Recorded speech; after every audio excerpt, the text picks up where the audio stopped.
Welcome once again to Pale Blooms and Beyond. Thank you for joining us. Kenny Hakansson is a Stockholm-born Swedish guitarist, not to be confused with another Kenny who played bass with a band called the Hellacopters. This Yeah. Kenny has been a mainstay in the Swedish prog rock arena as far back as the late 60s as a member of heavy prog band Baby Grandmothers, psychedelic rock band Mecki Mark Men, and 70s prog folk band Kebnekajse. Mr. Yes. Hakansson was also in reggae rock unit Dag Vag and formed his own groups Bill's Boogie Band and Psychedelic Dream. The good Yes. news is both Baby Grandmothers and Kebnekajse have reunited and are very much alive with new album releases that began in the new millennium. Well, welcome, Kenny. Thank you. Thank you for joining me, taking Thank time you, out of your Greg. schedule. Well, let's go back to the beginning. So you were born in Yeah. Stockholm. Born in Stockholm, yes. Okay, all right. What about some fond childhood memories that you have? Well, it's hard to remember actually childhood, but I had a good childhood. I had my mother and my father was at home, and I had a brother who was older than I, and I could say he is the one I was following, and also he started to play guitar through a correspondence school, getting letters every 2 weeks. And after he got tired of it, I took over. Okay. And, Do you remember hearing music being played in the house when you were a child? oh yes, we played Frank Sinatra, for instance. His album called Music for Swinging Lovers. Oh, okay. Had Doris Day, Que Sera Sera. Uh-huh. And we had some Les Paul and Mary Ford. and Les Paul, yeah. How High the Moon, Yes. and so on. And later on, Elvis Presley, and a bit later on that, the Shadows from England. Right. Right. Yeah, and that we played in my teens, young teen. I've heard how influential Hank Marvin was. Yeah. Yes, guitar player. Yes. Well, what about, you mentioned your brother playing guitar. Were either one of your parents musically inclined at all? No, interested, but no one. No, I haven't been. I haven't been able to find any ancestors being working in music Okay. like I do. Okay. So I don't have any family experiences to fall back on. Okay. Everything is new for me, you can say, and it was.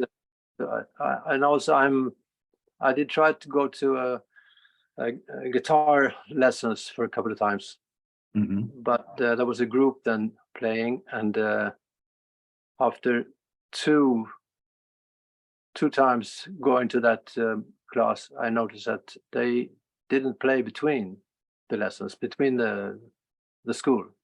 Okay. Okay. So it was standing still, you could say. They have to start from the beginning every time we met. Oh, okay. Okay. So then I quit that too. So I learned myself. Do you remember one of the first singles or albums that either someone got for you or that you got? Well, singers, in my time, there were these records that were made on the hard stuff, on 78 PR, Yeah. and RPM. Yeah. And so they were, all of them were singers, you could say.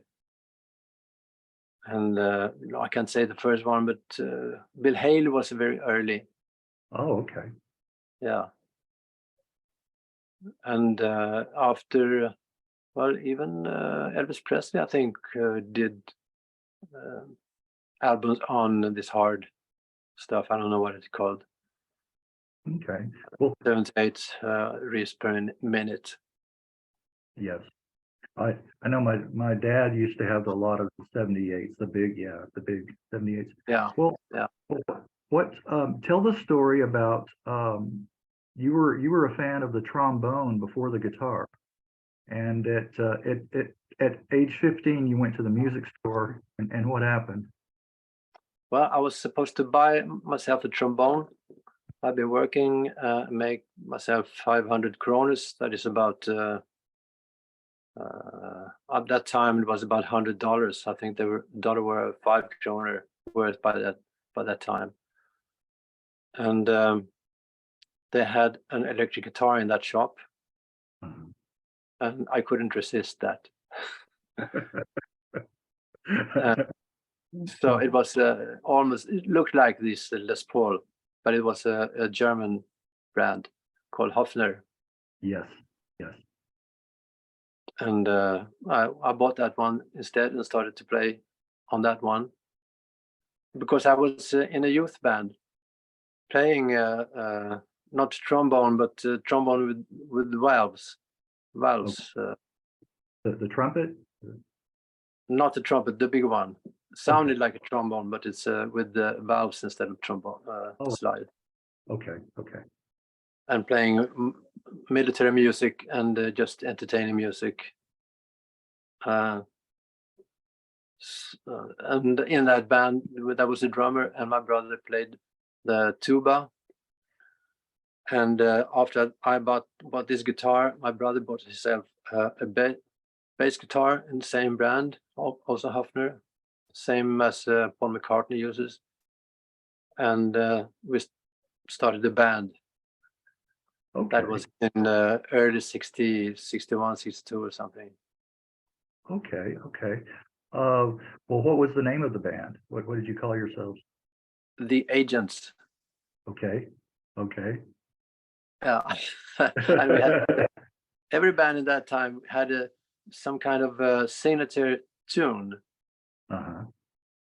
So every time you started to play the night, you made that tune, and then take a break after 30 minutes. And then you started next set with the same tune. Okay. And the tune we had was the Shadows tune called FBI. Yes. I think at that time there you mentioned, agents and FBI, the whole spy genre was really, with the Cold War and all of that. Yeah, it was real popular. And Man, mm-hmm. man from Uncle, all that stuff. So you were mostly self-taught on guitar. You picked it up. Yep. What was the music scene like around you in Stockholm around this time? Well, I don't know much about the music scene Mhm. because of the Beatles. You could say there's a lot of bands started to play. Well, we had some instrumental bands, but mostly it was music for dancing. Okay. Not only not music for music. It was always some kind of use for music, like dance. And also our band, the Agents, playing in dance places where people dance instead of just listening to music. They were dancing. Okay. Like down da dee down down down da dee down da dee down down da dee down, that kind of music. Right. Easy. Easy Fox. Yeah. a little bit like that. Well, how about, can you remember one of the first concerts that you attended, that you went to? Was there a live? Yeah, not the first. I can't say I remember the first one, but One of the we did. There was something called Blues Review or something. Blues from America. They're coming to Sweden and Europe. Okay. 5, 6, or 7 blues artists. Okay. And they were playing in like the concert hall. Ah, okay. And that was 67 must have been. And then, of course, we have started with the bands. And, of course, I did see live music in Stockholm and Stockholm area. In some, you had some places called places that young people could go to. Okay. Okay. And early bands, well, very simple. One electric guitar, maybe a bass and drums, and playing rather simple music. Right. Right. Well, after the Agents, a couple of years later, you joined the T-Boons. Yeah.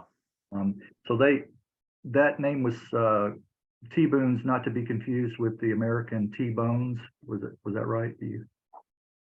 Yes, it was. I could say that he who gave us the name, the bass player of the band.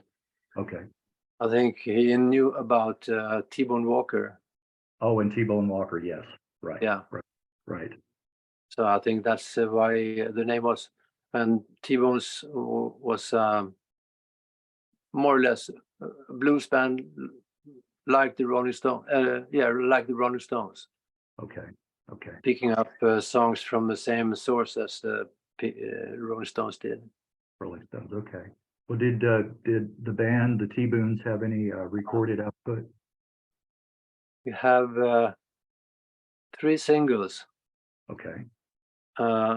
One single called "At the Club," and the next one called "Don't You Ever Leave Me," and the third one was when we were a trio. It was called "I Want You." Yeah.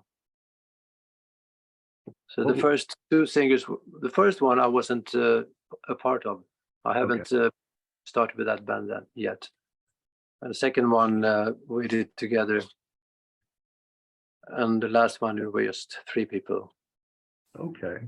Was that with that band? Was that the first time you were in a recording studio? Yeah. Okay. What was that like? Was that a little intimidating for you, being in a studio? I didn't think it was anything special, actually. It's funny. Okay. It was just a natural, well, going to the studio, okay, fine. And I always enjoy being in the studio. Yeah. And I enjoy playing with this tape recorder as we had then. First ones were 4 channels, 4 tracks. And later on there were 8 track. And then when the computer come, there are no limit on tracks. Yes. You've seen that whole technology change. Yeah. Massively. Mm-hmm. Yes, Well, from the beginning, even using a 2-track recorder, that when you do a bouncing over from one left channel to the right channel and back to one left, back and forth. And then it's, of course, it's mono, but it's mono with the second channel a bit later than the first one. I think that's how Les Paul did in the beginning. In the beginning. Yeah, some listening to some of the older tracks, I like the mono versions a lot of times better than the stereo, Yeah.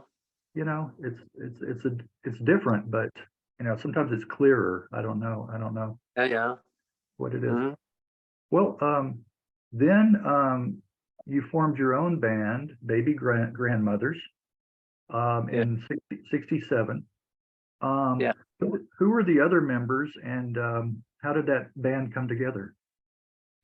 And it was the same, you could say, from the T-Bones.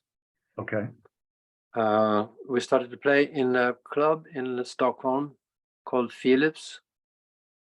And it was the only, so far, psychedelic rock club in Sweden.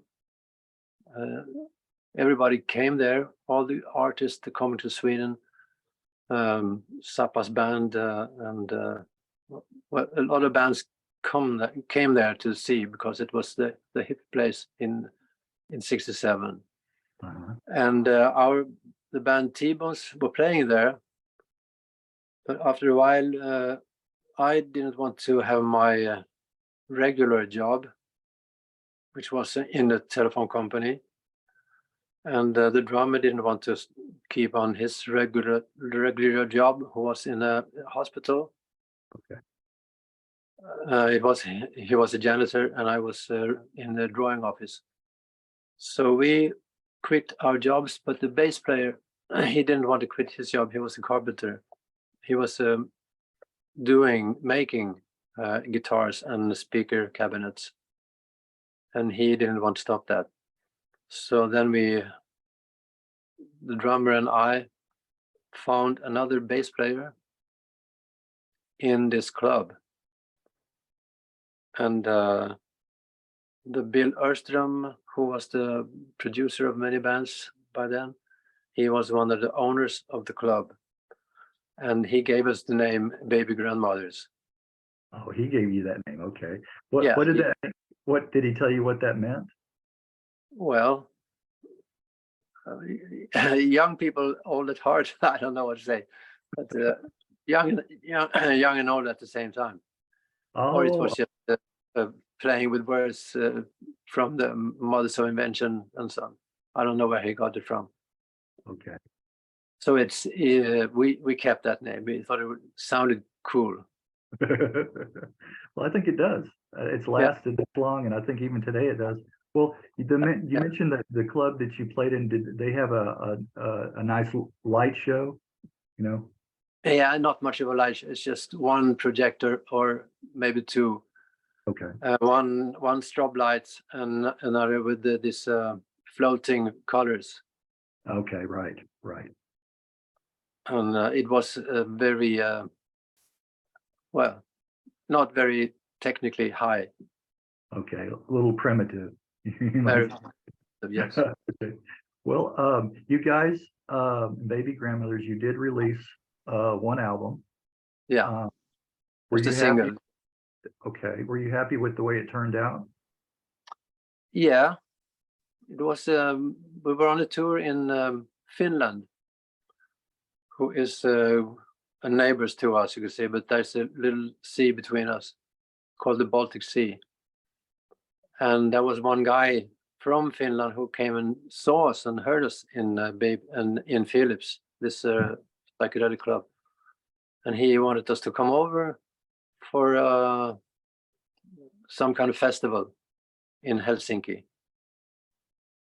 And he also had access to a studio in the Finnish radio. So we went there after the gigs and could record this Being Is More Than Life and Somebody Keeps Calling My Name. And the last, we made only two. And the first, they are not, it's not very much singing in it. It's just voicing, say. And the last song we did, my amplifier, I shouldn't say it took fire, but the tubes ended. Really? Stopped, yeah. So it looks like the fire amplifier started in fire, but it wasn't in fire, but just the tubes exploded more or less. Oh, wow. Yeah, it was an old one that we bought in England, 1967. It was already old. It was old already when we bought it. Mm-hmm. An old Marshall amplifier. Oh, okay. You were just too powerful, that's all. You know? Must have been that, yes. He couldn't take your playing. Well, we'll talk about how was it supporting Jimi Hendrix on his European tour in '68? Yes, that was his band. It was we were supporting Mecki Mark Men, who was supporting Hendrix, you could say. We were the first of the subgroups, and we had learned to know Mecki before, but then we even learned more about his music. Mm-hmm. And it was very interesting, of course, to see Hendrix, but we couldn't get close to him because he he always have a lot of entourage around him. Right. People around him who's well, he was protected, you could say. Yeah. Yeah. So we didn't get close to him at all. Yeah. Did he? Was his performing up to par? I mean, as far as like, was he on top of his game when he was playing? Yes, I could say it was early '68. I think has been touring most of the '67. Been on Okay. tour, so probably he was a bit tired, but I think he's still the best musician I ever seen. Yeah. He played well, played the best, and he was a very good performer and very good singer. I think he didn't have any weak points in my way, the way I see him. In your viewpoint. What In my about eyes. any other memorable shows that Baby Grandmothers were part of? No, this was the one Okay. with Baby Grandmothers and Mecki Mark Men. We did a little more, but that was a bit later. Okay. Yeah. Well, let's get up to speed with band merged with Mecki Mark Men Yeah. in '68, and and the unit kept the Mecki Mark Men name. Yeah. Yeah. Yeah, that was the first time that you came up on my radar, that I first heard about you. And you can definitely hear the Hendrix influence, even down to the Yes. vocal, even down to the vocals sound so much like Jimmy. Yeah. Yeah, and that. I think the first song I heard was "Got Together." Yeah, and in a way, it makes me think a little bit of Blood, Sweat, and Tears as well. Was that his first album? Because he had made one album before we merged. Okay, that might have been the first one. Yeah, because he had saxophones, at least one saxophone. It was quite big band, 6 or 7, I think they were. Mm-hmm. And a little bit more jazzy than the Mecki Mark when we started. Right, that must have been early on because it has that brass sound, you know. Yeah. So one of my favorites, and I hope this is when you were with the band, was the B side of "Sweet Movin' single, "Love Feeling." Did you play on "Love Feeling"? No, I don't remember that title. Yeah, that was. He was releasing on Philips, the German company Philips Sonora, and also released in America by Mercury. Okay. And that's why we also released our album together. That was called "Running in the Summer Night." That's when we entered his band. Okay. The Mecki Mark Men were the first Swedish rock band to tour the U.S. I think so. Yeah. Were you on that tour? Yes. Okay. When we were 4 people, we were organ, bass, drums, and guitar. Okay.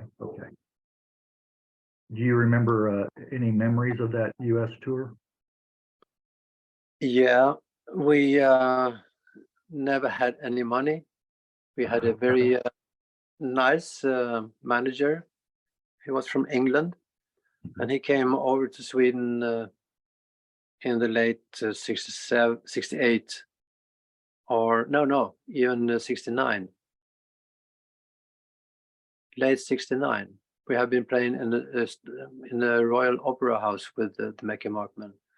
Okay. And he came over and he saw us, and he was supposed to send another Swedish band over to America on the tour, but that band they collapsed. They didn't. They didn't want to go. Couldn't go anymore. So he took over his contacts with us, Mecki Mark Men, and through Mercury Records, and through that he could fix up a small tour in America with this quartet. Was that your first time going to the States? Yeah, it was. That was 1970. 70. What were your, was it a bit of a culture shock for you? Was it, what do you remember about coming to the US? I remember the first thing I noticed and remember was when we come to New York and seeing these fire posts by the roadsides, by the streets in New York. And we have always seen those in comic books. Okay. I've never seen them live. So that and the smoke coming up from some of the streets. Oh, okay. Like from the sewers and that kind of thing. Yeah. Yeah. I don't know if it was a subway or what it is. Yeah. And then all the tall buildings, right? Yes, of course. Empire State Building and all the tall buildings is enormous. Stockholm is quite big, but not what it is. Compared to New York. Yeah, in Stockholm by that time it was about 700,000 people maybe, and in New York I suppose it was 5, 6, 7 million people. Yeah. Could have been more. I'm not sure, but it was so much bigger than we ever been experienced. Well, what were the differences between the U.S., the fans, and the ones that you had experienced back home? Well, in U.S. we didn't have any fans actually. That's the difference. Yeah, people were very polite, and they did. Still, they were applauding us, and they were very polite. Yeah. What other states? Oh, go ahead. Go ahead. I don't think we were very blue-eyed, as you say, blue-eyed, very innocent people coming to America, because in Sweden we've been quite, shouldn't say big, but at least fairly big, being the only that kind of band in Sweden that we were. And coming to America and realizing after a while that even shouldn't say the smallest band, but even the band in the lower divisions are much more driven and more knowledge about music and playing music, and well, they were more used to that business, the music business. And we were very innocent and didn't understand really what was happening. Right, right. Well, what other cities did you play besides New York? Chicago, Avalon Ballroom in Chicago, and we went to St. Louis. Oh, okay. In some university there, I don't remember the name. We were playing at the stadium there, I'm quite sure of. As a sub band for a sub, we were first sub next to some, I didn't remember the name, but the third one was the big name was the Birds. Okay. And the same with them, we didn't get close to them either. It was like walls between us, say. Okay. We were not allowed in the near, come close to them. And next city was Gainesville in Florida. Okay. Also in the university area. I was on a football stadium, American football. Grateful Dead were playing the day before. They were playing in on the stairs in front of some university building on the university area. Okay. We were just playing country music, and then next day they were playing in what do you call it? Sport hall inside, indoors, basketball room or something. Oh, okay, gotcha. And then they were playing like Grateful Dead did.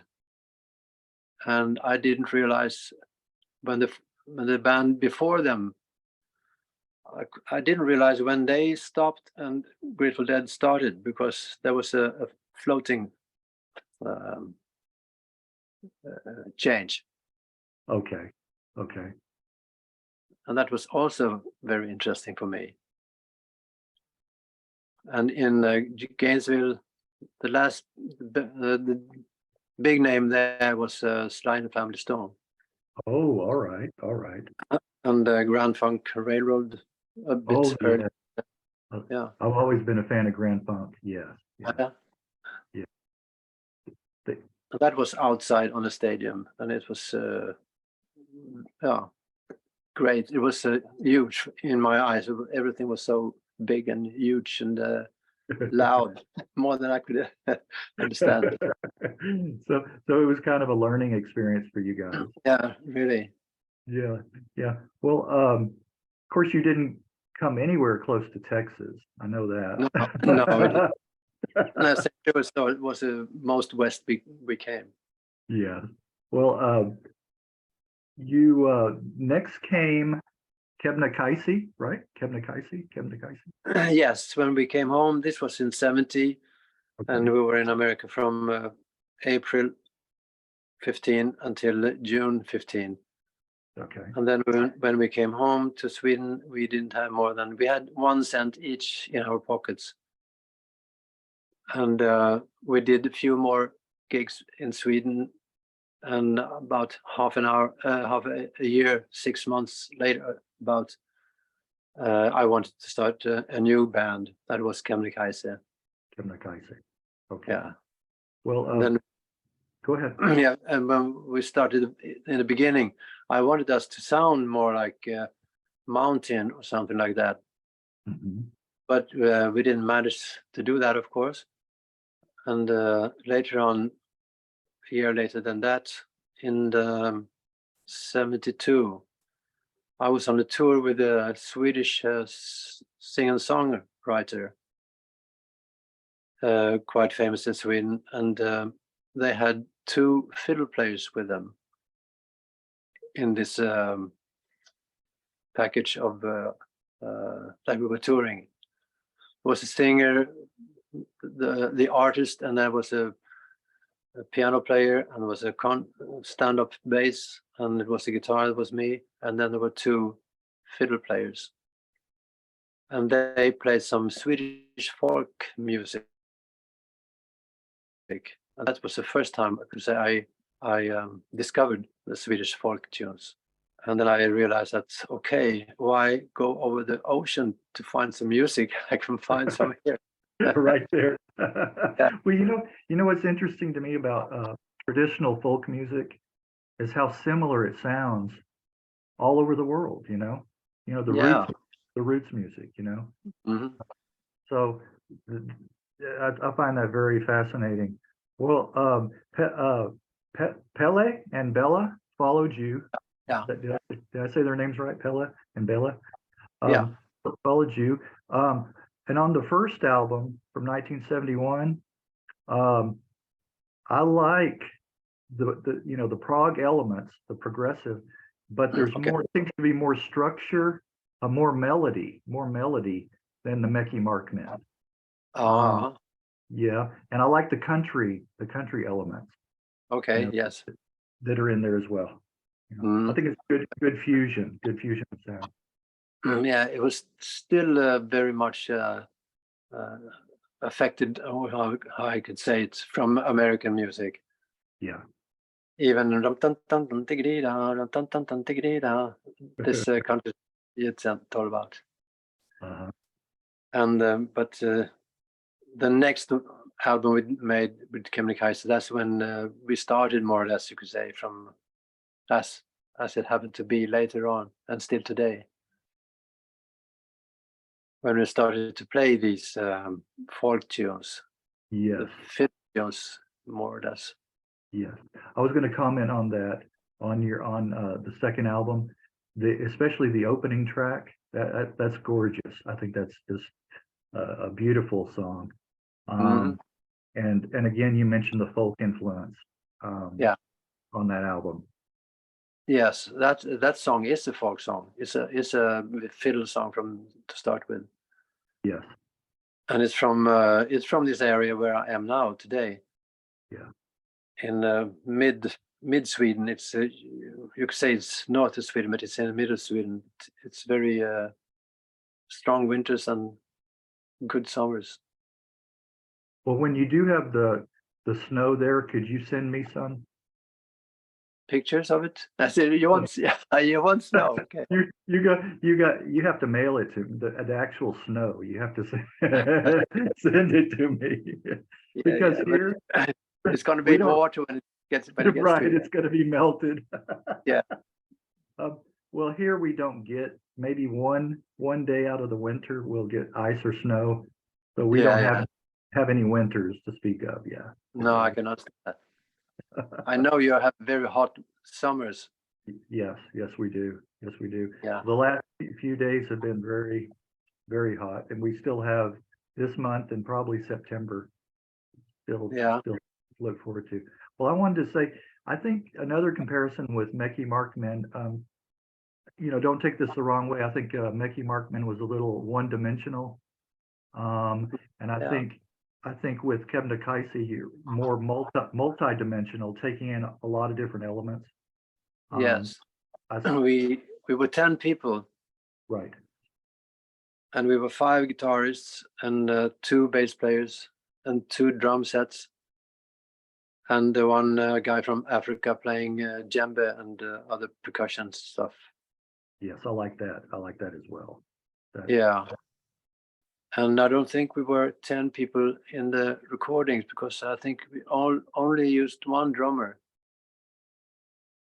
for different reasons. I think I can't remember exactly, but there was always something wrong with one of the drums.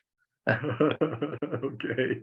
At one time, one of the drummers had broken his foot or leg, so he couldn't play because of that.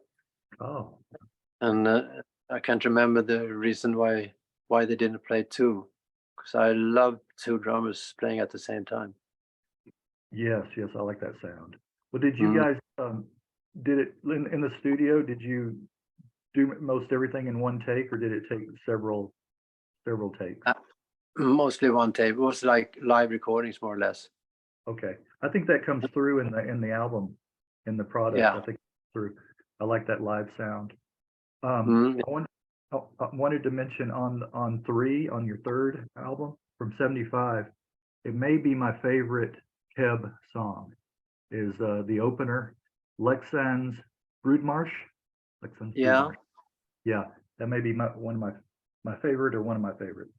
Yeah, this one. It's a nice one. Yeah. It is. Dum, da, dum, dum, dum, dum, dum, dum, dee, dee, dum, dum, dum. And so on. So there are a lot of very nice short melodies, okay, but still they're very beautiful melodies in my ears. Mm-hmm. So it was really easy for me to adapt this music. After been playing music more or less picked up from American artists and American music, and and I know it's very attractive kind of music, so it's easy to like. Right. And so do we here in Sweden. Everybody's very Americanized, more or less, in the music. Yeah. Through jazz, through blues, through a lot of entertainment artists that's been coming to Sweden after the 50s, I think. Yeah. After the war, I think. Right. It was easy on the ears, for sure. Yes, it is. And very interesting many times. And it's so wide also, as you said, you can find some simple and you can find some really deep and nice, good music. Yes. Yeah, I think, what I say about that is a lot of music that originated here in the States, you know, like you said, the blues and that kind of thing, that people, you know, musicians in your country and the UK, all around, you know, kind of adopted it, Yeah, and they made it their own. You made it your own, maybe and so. you know, it has that influence, but it's, I think you almost perfected the sound by you know, adding your touches to the music. You know? Yes, if you're a very kind person, you can say so. I believe it. I prefer this raw kind of. If I should listen to blues music, I can't listen to anything but original black Right, artists from America, actually. right, And of course, everybody can get more and more skilled on the guitar yes, yes, and play faster and more notes in a second or so on. But when I started to play this Swedish music, I felt that this is my home, and I can Mhm. feel this is my home music. And when I play this, I can't do anything wrong, Right, because to me it's like speaking Swedish. I can speak without any. I can speak with accents or without accents in the Swedish language, but in American English language, I don't find the words right, and you know, it's all these small differences and nuances in the words that I don't that I can't manage. And the same thing I feel is in the music. hmm, When I play the Swedish music, it's I can't do anything wrong. I can play a wrong note, maybe, of course, but the spirit is in the music in another way than when I play blues music. right, Somehow I'm outside the blues music and I'm inside the Swedish folk music. right. Yeah, That's my feeling anyway. And some people have got other kinds of feelings, but that's the way I feel it. well, that's what's important. How it comes out through you. You know, the music. Yeah, yeah, Well, you make it your own. You know what? But again, on this, on the third album, a nice violin work with guitar on most yeah, of the tracks. yeah. They Mhm. get that prog folk sound comes through, and it's really nice, really nice. Yeah. Um, I wanted to jump to 1976. Now, how do you pronounce that? LJUS. LJUS. From Uh, from Africa. Is it music from Africa? use light of Africa. Light of Africa. Okay. I Yeah, like I like the African instrumentation and yeah. the vocals on that album. Yeah, Mhm. really, really done well. He came to Sweden 68 from Guinea, Guinea, Mm, Guinea Conakry. I think his city is Conakry. I'm not sure what Guinea it is. I think it's just Guinea. And he had a lot of African music with him on the cassette tape. And we had a quite big bus, a 12-meter bus that we were traveling around in. And he had his tape recorder, and we had almost each one of us had a tape recorder, and you didn't play it at the same time, but sometimes in the back you could hear the African song, and in the front you could hear another kind of music. uh-huh. And I love this African guitaring, and I also love African music very much. I shouldn't say that all, but the African music today is also too much influenced by the hip hop and this electronic drumming. Yeah. And if you see this, they call it not original, well, somehow original music from Africa from before they also got too much influence from electronic instruments, I can say. Mhm. That music is very good. A lot of good guitar players from Mali, from Guinea, from Niger, from South Africa. So a lot of good music to listen to there from there. And I could say that that started, my interest started in the 70s Mhm. with when I discovered the Swedish folk music, and even music from Bulgaria, Romania, and the Eastern, not as far as India, because we did listen to it, but it didn't really get into me. And also Africa and this Asian music, Turkey, for instance. There were a lot of those kind of bands coming to Sweden. Yeah. So we opened up with this world music, as they call it. Yes. So that's why, and that opens up the interest in music everywhere. And the folk music, just as I said, is very much alike all over the world. Yes. Yeah, you mentioned Bulgarian. I love some of the women's Bulgarian, the chanting. Yeah, yeah, that's cool. Yeah, That's gorgeous. How they can make almost like instruments through their voices. They don't need any playing of instruments. It all comes through their voices. Really. Yeah, it's amazing. Yeah. So you up to the 1977 album Elefanten? Yeah, Elephant? the elephant, Elefanten. The elephant. I think I figured that out. That was Yeah. not an elephant. Jazz.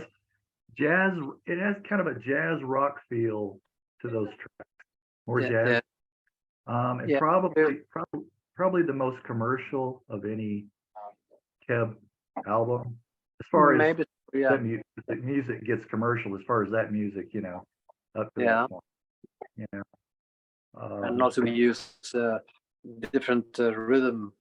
Yeah. Also, of course, in Mecki Mark we used one song was 7/8 in a meter.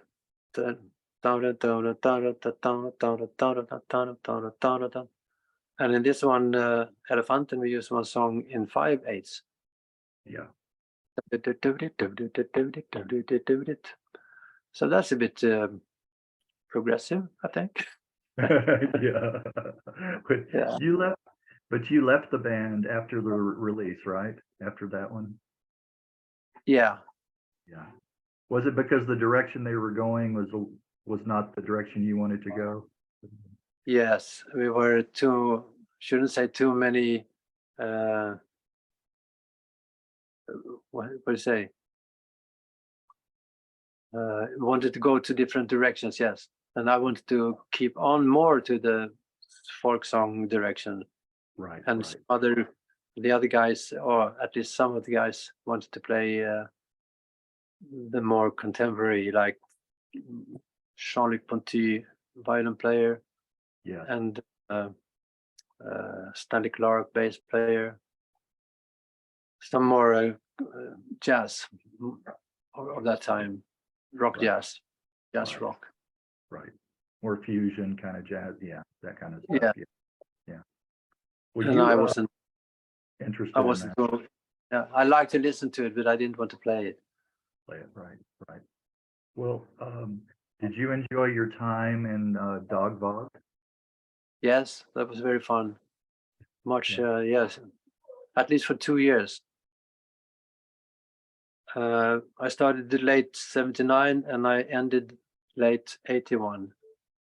Okay. 2 years, and those 2 years were very 2 good years. A lot of touring and good gigs. A lot of people coming. Very good atmosphere.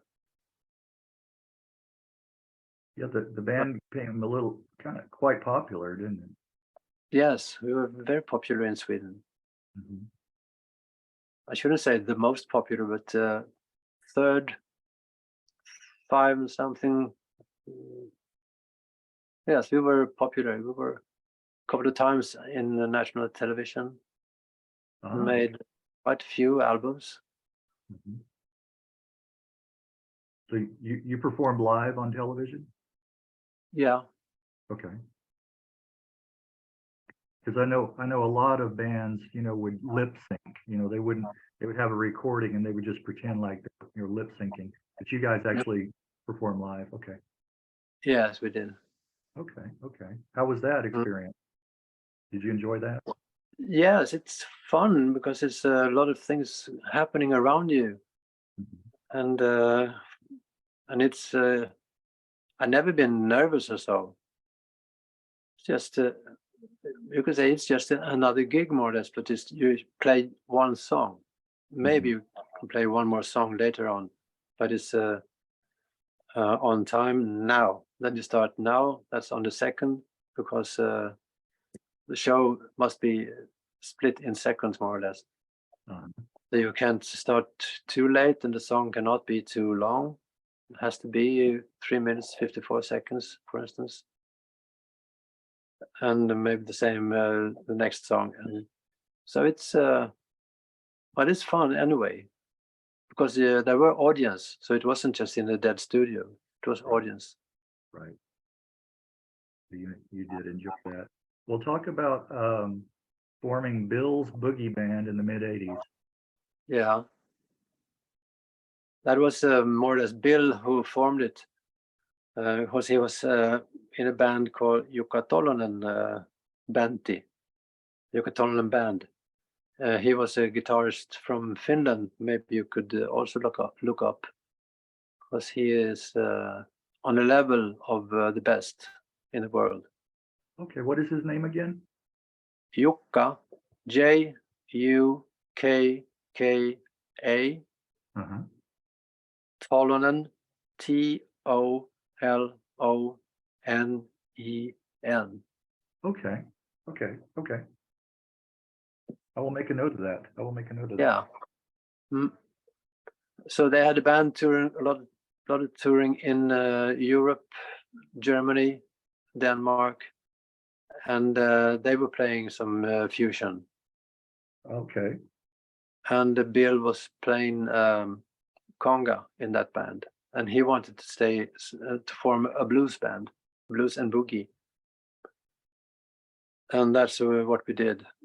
And it was Jukka on bass, on guitar, sorry. And we had a bass player and a drummer, and me, and Bill was singing and playing harp. Oh, okay. And were more or less blues songs, but not in a bluesy way. It was more in a rocky way. And anyway, it was blues songs, and also we were quite popular. But as in the blues scene, you never get too high up in the popular scale, because you can't. It's almost like a ceiling. You can't pass that ceiling. You can play in jazz festivals, but you don't get too well paid, because there's so many bands playing that kind of music. So it's difficult to be anything extra in it. Right. Well, did you enjoy going back and playing blues after you were, in the folk prog, playing that so much? Yes, it's always. I always enjoy playing it, even if I'm just sitting outside and trying to learn it.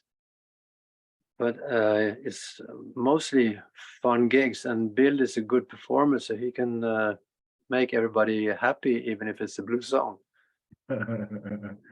Right. But you sounds like you guys had a lot of fun too. Yes, it's been. I could say that I've been very lucky. You know, Really, uh, because how many people can still be alive after how many years is it? 60 years, more or less, as a guitarist, you and find, still go ahead. and still being alive and feeling good. No particular bad body parts. Everything is functioning good. That's right. That's good to hear. Yeah. As long as your health you're healthy. That's the main thing. Well, what about your, Yeah. I was going to ask you, about that. You're still learning though, aren't you? Yes, every Yeah. time. Right, right. It's That's so much things to find in music that there's a never-ending story, right, right, and that's very amazing. Also, that's what's maybe that's one of the things that can keep you alive. right. I think so. I think so. Mm. What do they say about that? Is when you stop learning, you may as well be gone, dead. You may, Yeah, right? yeah. When you think you know everything, Right, then, right. mhm, Yeah, I think so. Well, then you're well, wrong. Like, right. That's right. I like that. Well, the original Baby Grandmothers reformed in the new millennium and even released an album in what, yeah, 2018, I think it was. yes, it was. Okay, okay. It How was wasn't. it? Yeah, that was 2018. Yes. How was it playing together after so long apart? And well, of course, I do enjoy that too because I can play. We play very very Yeah, freely because we have no limits or no frames. Of course, we do songs that has some kind of structure, but it's not note by note. It's very much jamming, more or less. yeah. And also, we could start just with a rhythm. Also, we are using 5 and 7s, and even 9/8, and even trying on 11/8, if you know what I mean. Yeah, yeah. 11, 11 8 notes in a bar. Okay. You can split it up in 8 plus 3, of course. Anyway, it's fun to play these heter det, not so strict rhythms. Of Right, course, if you start with playing 7/8, then you have to keep it in 7/8. right. Anyway, it's fun because it feels like it's a wheel that is not round. It's, so it's a rolling vroom, vroom, vroom, vroom, instead and you can try to play scales on that. And that's very interesting. Oh, okay. I get you. Mhm. Well, you guys, so the magic, as they say, the magic was still there even after all those years. Yeah, it is. Yeah, you know, But it- sore thing is that the drummer's ears is not too good. He's got problem with ears. okay, So he can play. He can keep a rhythm, but he can't hear what I do sometimes. okay. Yeah, that makes it hard. That makes it Yeah. difficult. Well, how was the album from 2018? How was it received by the public and critics and that kind of thing? Well, it didn't make. We didn't. I don't think they noticed this too much. Okay, So because it's too away from what's going on in the pop scene or pop rock scene in Sweden. okay, Very, our music is a very narrow. It's a very small audience. But those people who like it, they come. Maybe we can have an audience of 100, 150 people. We can't pull thousands. That's impossible. But it's fun to play anyway. I enjoy it. I've noticed that I've been playing on should say big arenas and the festivals, but the most fun places to play is the small places, right, right. Yeah, like in a blues pub or in a club where it comes 50 to 150, maybe 200 people, right. because then you have a more good contact.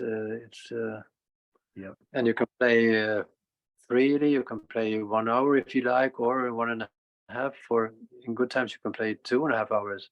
But on a big scene, on a big stage in these festivals, you can play only for 45 minutes if you're not the main act. Then you have to the very tight time schedule there, mostly. Yeah. I like to the, hurry. I like the smaller. You must the up smaller on stage and hurry on off stage. right. So yeah. It's very regimented. Yeah, I like the smaller venues too because it's more intimate, like you said, with the audience. Yeah. And the huge arenas, sometimes even when you're at the very back, you can't even hear, the No. music, and it's delayed. By the time it gets to you, it's delayed. Yeah, yeah. If it's a big wall over there, yeah, Right. that reflects too. Yeah. Small arenas with a lot of people in the small, so it's a tight room. Right, right. And you make So that contact, like you said, with the audience. It's immediate. The reaction. Yeah. Yeah. Yes. So I could say I'm not in it for the money. I'm more in it for the love of music, actually. Right. Well, you're a true musician. I mean, that's what it's about, really. I mean, when Yeah. you talking to people on this channel, that's the majority of them. That's what they say too. Is Yeah. it's for the love of the music. And that.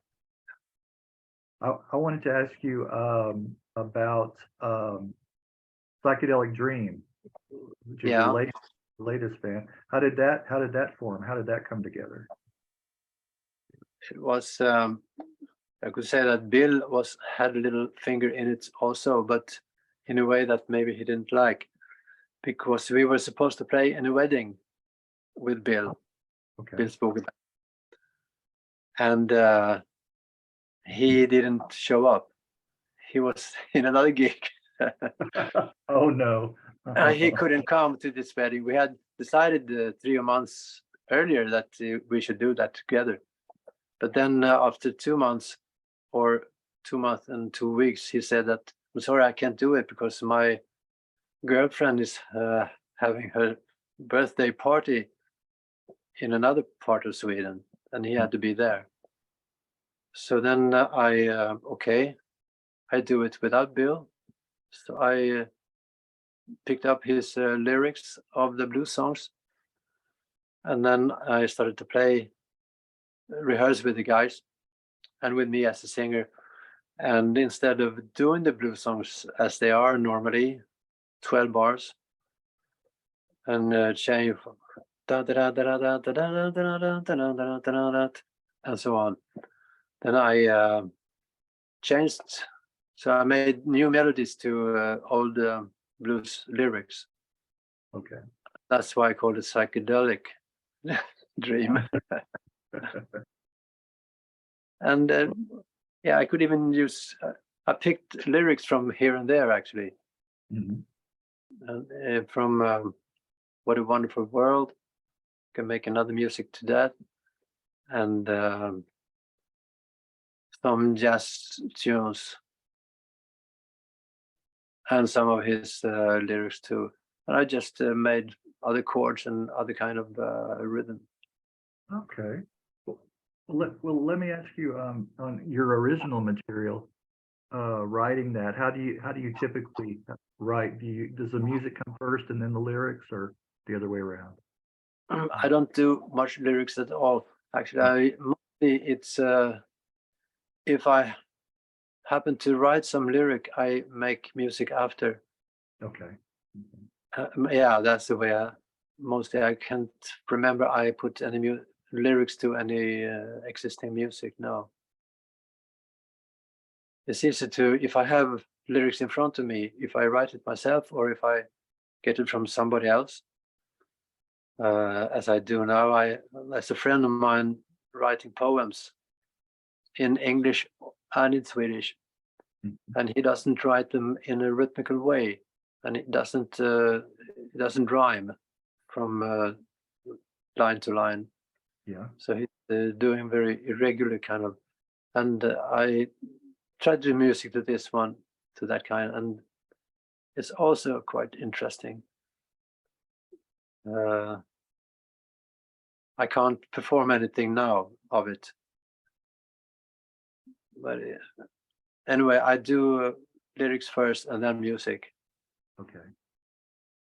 Which is more enjoyable to you, playing live or composing and, you know, writing music? Well, when I sit alone and play my guitar, just to practice or just for playing, Mhm. normally start with trying to do not scale, but anyway, trying to do some figures that is a bit difficult to do. Mhm. I also is playing in some other bands nowadays, and one of the bands Yeah, are using melodies that is quite difficult to perform in the guitar, I think, or even these violin melodies are difficult to perform because the violin has this 4 strings and 5 notes on every string, and the guitar we have 4 notes on every string, which means you have to jump with the pick. And in violin you can just make one draw with the bow Mhm. and make many notes on that draw, like in legato, I suppose you call it, where you don't pick on every note, you can just float over to the next note. So I have to practice on many of those more difficult melody lines, and then I start with that, and then I leave that and I start just to play and make my own scales up and down. Try to play with the pick and I've tried to play with the fingers. With the fingers, I think it's I have more contact, but it's difficult to make percussive sound. Mhm. It gets more. It's not that precise in the tone as it is when you use a pick. But playing with fingers, I can do 2 strings at the same time, and I can do string 4 and string 1 at the same time, or I can play all strings at the same time in another way than I do with the pick. So I practice with the pick, but I think it's more fun to play with the fingers. With the fingers, I do too. I like the finger picking. I like that Yeah. sound. What's your favorite guitar that you played on, or do you still play on? Mhm. Yes, I still play, and I have one Right there. on the Malmberg says. Oh, okay. I see that. Well, that's a nice one. That's nice. Yeah, he was a bass player in T-Bones. Uh-huh. And that one I have, and today I don't have this. I have also a Gibson 355 that I like very much, but as I'm now up in the countryside, so I didn't bring that with me. This one is a solid guitar body, Yeah. so it's easier to bring that with me. I have that, and I have this Guild Starfire that I bought in late 90s, but it was made in mid 60s. Mm. The Gibson is made in 6 or 7 years ago, and also have one Duesenberg, and of course I have a Fender. But I think Fender is, for me today, is more heavy to play on than this Malmberg. Okay.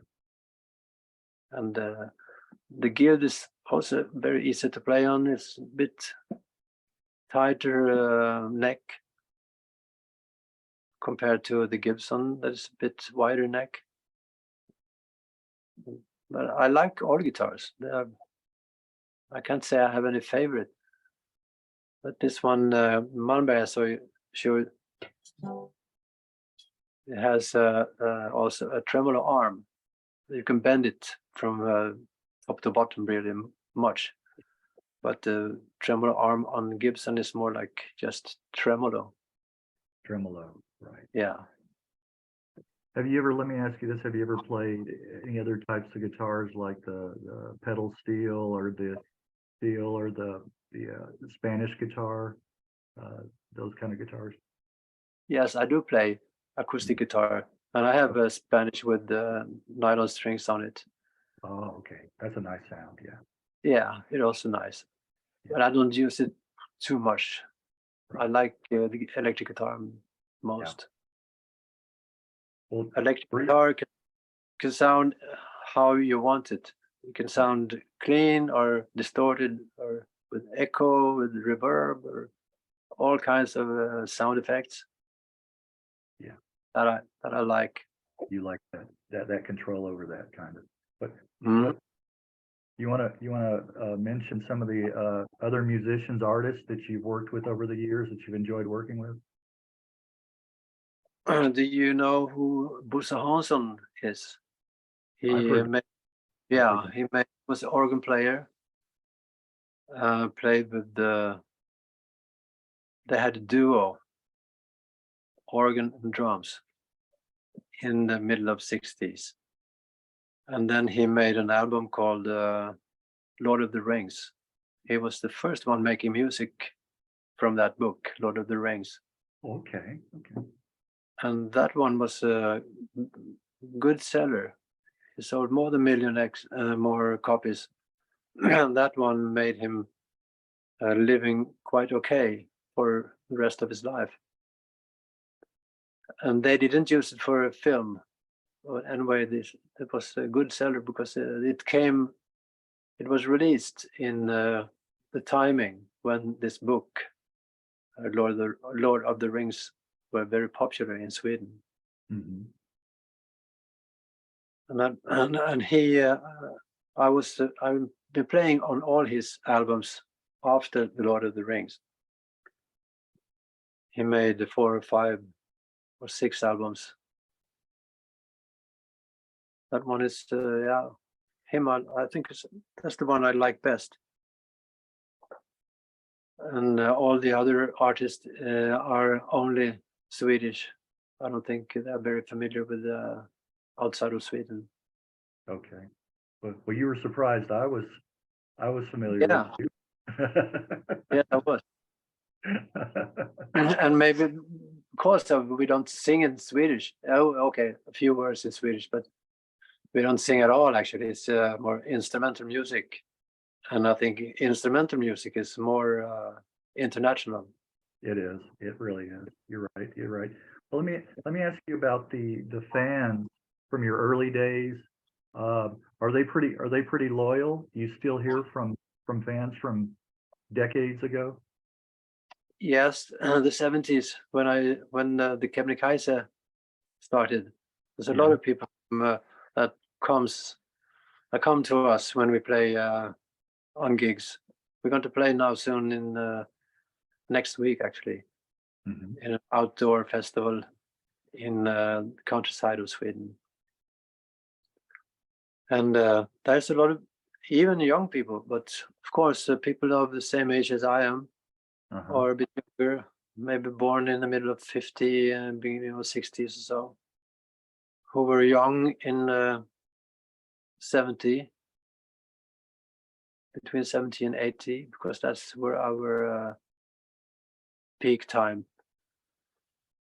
Our best years was started 72 until 77, you could say. Mm-hmm. Then the interest started to fade out.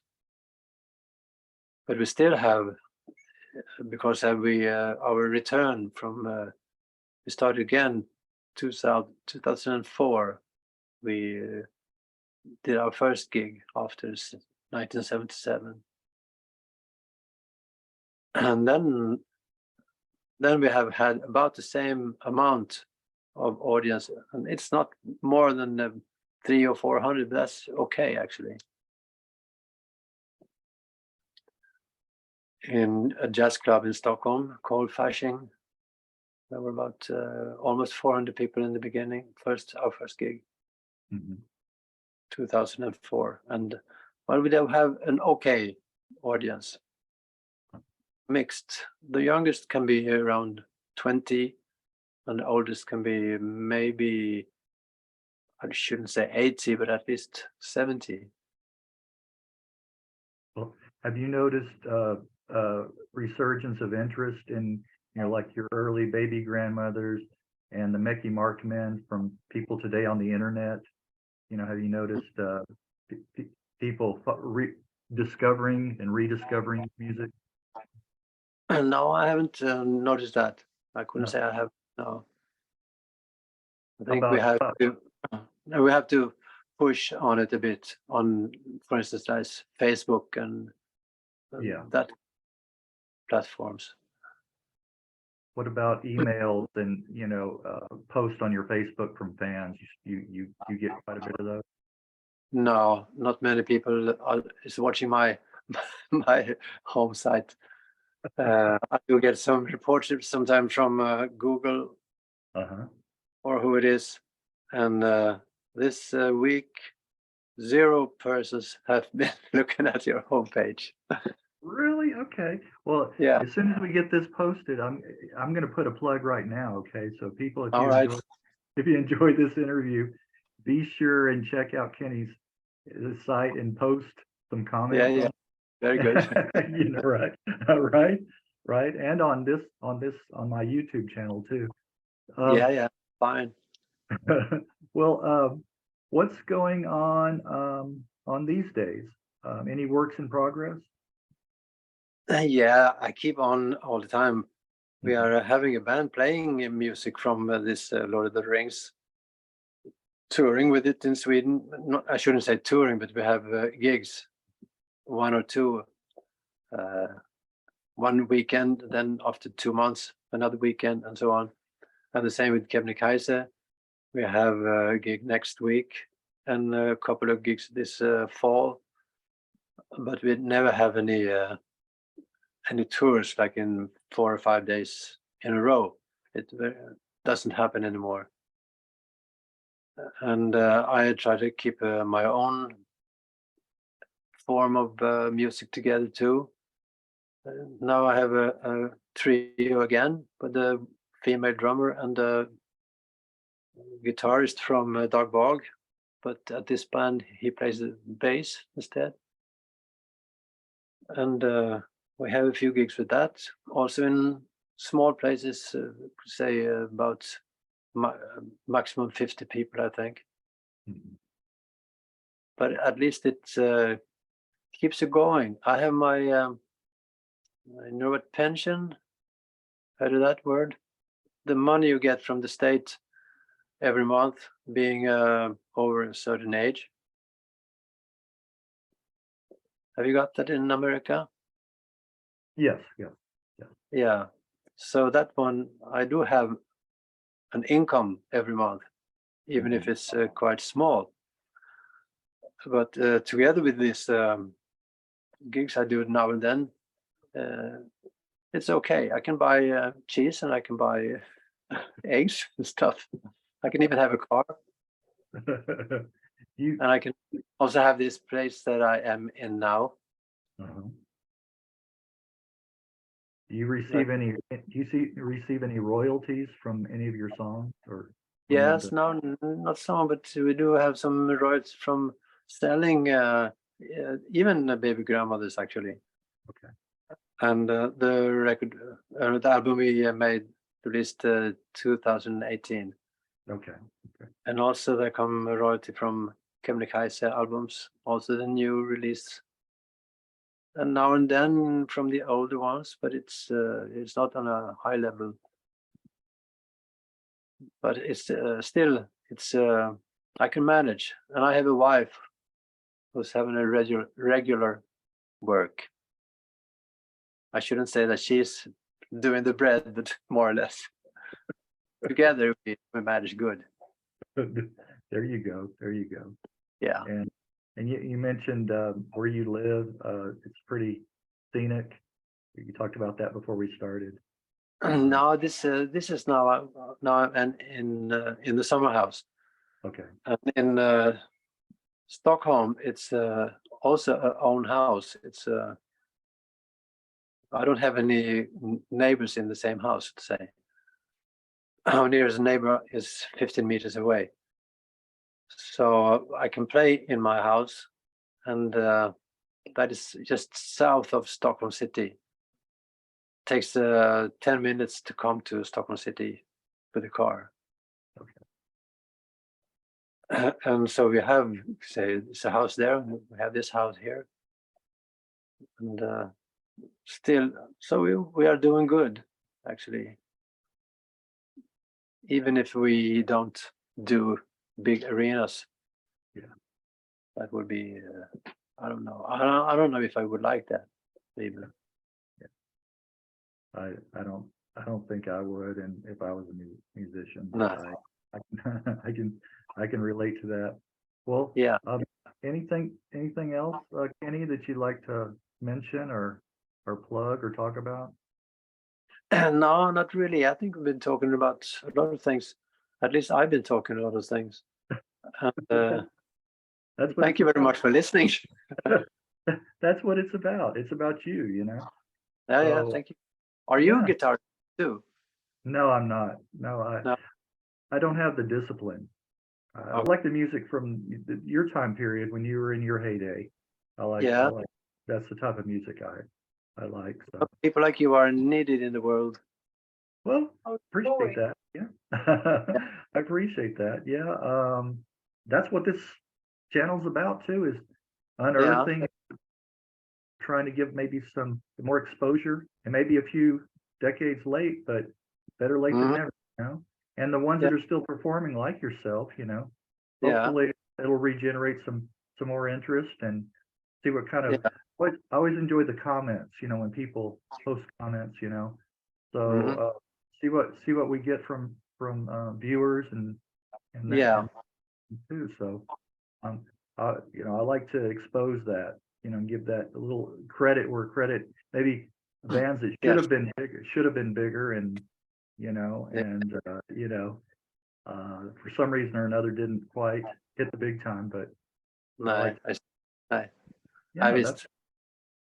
that's true. And but it's because in music is so interesting, so you can keep on. Yes. My wife wants me now. That's is it dinner time or yes. what? Yeah. Okay. That's fine. Well, we've had a good long talk, and Yes. I do appreciate it, Kenny, very much. And I will let you know once I have this edited, and I'll email you the link, you know. Thank you. I did see a few of your interviews. Okay, good. Before I accepted you. Yeah, right. Well, that's always a good thing. That's always a good thing. Check it out first. See what you're getting into. Right. Right. But I will, and keep in touch, and I will, like I said, send you that link, and then you can post it and see what kind of response and reaction we get too. You know? Yeah. Very good. And nice. then let everybody know. Yeah. There we go. All right. You go get something to eat then. Oh, thank you. And thank you. I've been nice talking to you, actually. Thank you very much. Very nice talking to you too. Thank you. Bye.